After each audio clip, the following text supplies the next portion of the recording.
अस्सलाम वालेकुम students, welcome to dare math. आज हम करेंगे चैप्टर 2 एक्सरसाइज 2.4 का क्वेश्चन नंबर 1, जिसमें हमारे पास कहा गया without calculator evaluate this. Okay, हमारे पास क्वेश्चन नंबर 1 ये है। हम इसको सॉल्व करते हैं। सिंपली इसको सॉल्व करना है। log 2 18 को हम लिख सकते हैं 2 मल्टीप्लाई बाय 9 18 ही होता है, minus log base two 9। Okay, अब हमारे पास log के लाज हैं, जिसमें हमारे पास होता है कि अगर दो नंबर मल्टीप्लाई हो रहे हैं, उन पर log अप्लाई हो रहा है, तो दोनों को हम प्लस कर सकते हैं अलग अलग log के साथ। तो ये कैसे होगा? log 2 plus log base two 9 minus log base two 9। ठीक है, अब देखेंगे प्लस है और ये माइनस है, तो ये दोनों कैंसिल हो गए। हमारे पास आएगा log बेस टू 2। अब इसका मतलब क्या है? log बेस टू और 2 ये हमारे पास 1 के इक्वल होता है। सो हमारे पास जो आंसर है वो 1 आ गया इस क्वेश्चन का। ओके, नेक्स्ट पार्ट है हमारे पास है log base two 64 plus log 2 base 2। इसको अब हम इसी तरह से सॉल्व करेंगे। अब हम अगर 64 का एलसीएम लें, log 2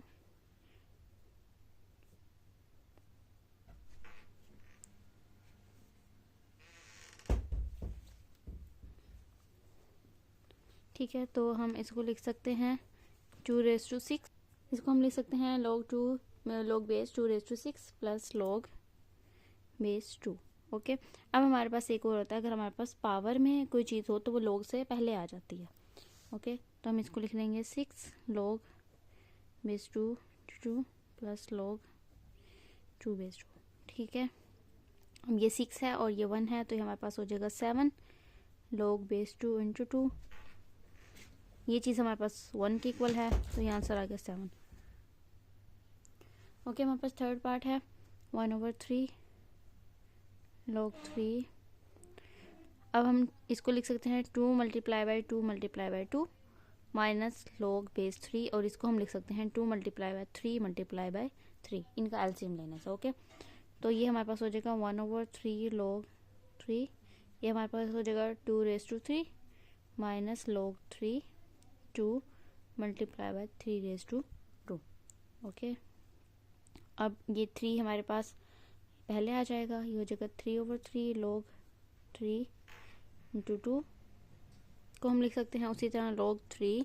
अब ये माइनस है ना, अगर हम इसको ऐसे लिख दें log 2 प्लस log 3 इंटू 2। अब हम इस ब्रैकेट को अगर खोलेंगे तो ये माइनस इसको माइनस कर देगा। ठीक है, अब हमारे पास देखें ये प्लस का है, ये माइनस का है, ये दोनों कैंसिल आउट हो जाएंगे और हमारे पास बच गया -2 log 3 बेस 3। ये हमारे पास 1 के इक्वल है, तो -2 इंटू 1, और आंसर हमारे पास क्या आ गया -2। ओके, क्वेश्चन नंबर 4 है, बिल्कुल सिंपल इसी तरह है। आप लोगों ने इसको खुद सॉल्व करना है और इसका आंसर मुझे कमेंट में लास्ट में बताना है। ओके, क्वेश्चन नंबर 5 की तरफ चलते हैं हम लोग। 1/3 log बेस 4। 64 को हम लिख सकते हैं 4 multiply by 4 multiply by 4 plus 2 log base 5, और 25 को हम लिख सकते हैं 5 मल्टीप्लाई बाय 5। ओके, तो हो जाएगा 1/3 log बेस 4। इसको हम लिखेंगे 4 raise to 3 plus 2 log base 5, इसको लिखेंगे 5 रेज टू 2।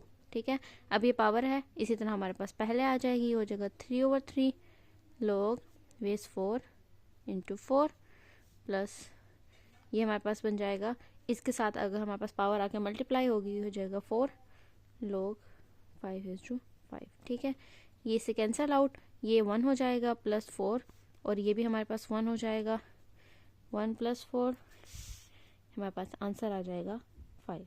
ओके, ये हमारे पास आंसर है। 6 पार्ट हमारे पास है, ये भी बहुत सिंपल है। उसी तरीके से इसको हम ऐसे ही रहने देंगे और पहले हम इसको सॉल्व आउट कर लेंगे। ये बन जाएगा, अगर हम इसका शारिया ख़त्म करेंगे, ये हो जाएगा 25/100। इसको जब हम सिंप्लीफाई करेंगे, ये बन जाएगा 1/4। ठीक है, पास ये सेम पावर है, तो हम लोग क्या करेंगे, दो चीज़ें प्लस हो रही हैं, तो हम अगर उसको एक ही log में लिखना चाहें तो हम दोनों को मल्टीप्लाई कर देंगे तो हमारे पास हो जाएगा log बेस 3 12 मल्टीप्लाई बाय 1/4। ठीक है, ये हमारे पास हो जाएगा log बेस 3, ये से कैंसिल आउट 3 बच जाएगा और ये हमारे पास हो जाएगा 1 के equal. So this is our desired answer. So ये हमारा आज का लेक्चर था। अगर आपको कुछ भी प्रॉब्लम हो तो आप मुझसे कमेंट्स में पूछ सकते हैं। Thank you very much.